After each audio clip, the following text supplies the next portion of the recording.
Ada yang request dari Kang Rangga untuk bahas tentang Syekh Subakir dan Sabdo Palon versi Dewa Cerita Kita. Oh iya, kita ganti nama ya, jadi Dewa Cerita Kita.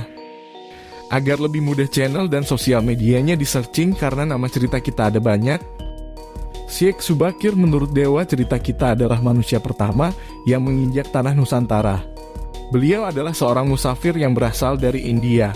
Tampilan beliau seperti orang beragama Sikh, menggunakan seperti sorban di kepala dan seperti baju gamis. Tujuan beliau melakukan perjalanan dari India sampai ke Nusantara, mengikuti petunjuk atau wangsit yang beliau terima untuk mencari potongan kertas yang berisi sebuah kata. Beliau bukan orang sembarangan, memang sudah berilmu sebelum melakukan perjalanan. Perjalanan Syekh Subakir ditempuh dengan berjalan kaki. Zaman dahulu, hampir semua daratan antar benua masih menyatu sehingga untuk melakukan perjalanan melalui darat masih bisa ditempuh. Nama Syekh Subakir itu hanya sebuah nama di Nusantara. Nama aslinya beliau belum bisa untuk menyebutkan. Nanti jika sudah diizinkan akan kami sampaikan. Zaman dahulu belum ada agama, hanya ada ajaran ketuhanan. Beliau tahu Tuhan itu esa, beliau beribadah sesuai dengan caranya. Saat di Nusantara, Syekh Subakir beribadah dengan caranya sendiri. Sampai akhirnya mulai berdatangan pendatang yang membawa agamanya masing-masing.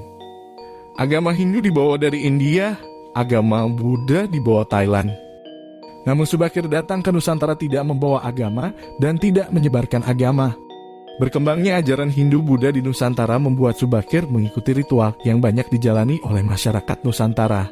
Hal ini bukan berarti Syekh Subakir jadi beragama Hindu dan Buddha, tetapi hanya mengikuti budayanya saja, karena beliau paham siapa Tuhan yang beliau sembah.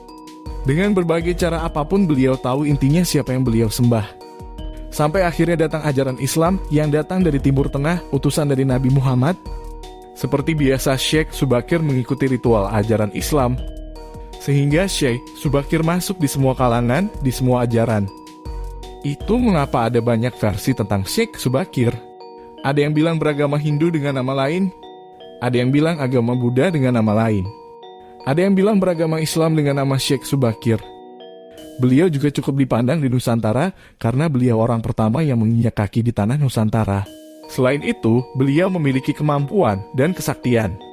Salah satu yang banyak diceritakan Syekh Subakir berhasil menaklukkan wilayahnya dari gangguan makhluk-makhluk gaib. Beliau membuat pagar gaib di wilayahnya sehingga gangguan gaib tidak bisa masuk ke dalam wilayahnya. Salah satu pusaka Syekh Subakir mirip pusaka Siliwangi, yaitu kujang, tapi lebih kecil dan runcingnya lebih berlekup. Pada gagang pusaka ada mata berwarna merah keunguan.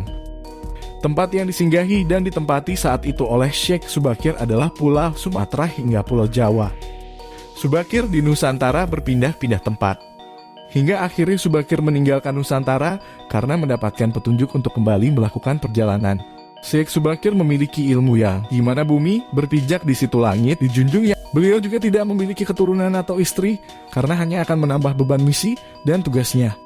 Dari sejarah di atas, banyak yang mengaku-ngaku sebagai Subakir, banyak yang mengaku keturunan Subakir. Tujuannya untuk mendapatkan keuntungan, untuk mendapatkan hak istimewa. Karena kisah tentang Syekh Subakir sangat dikenal oleh rakyat Nusantara. Jadi akan banyak versi tentang cerita Syekh Subakir.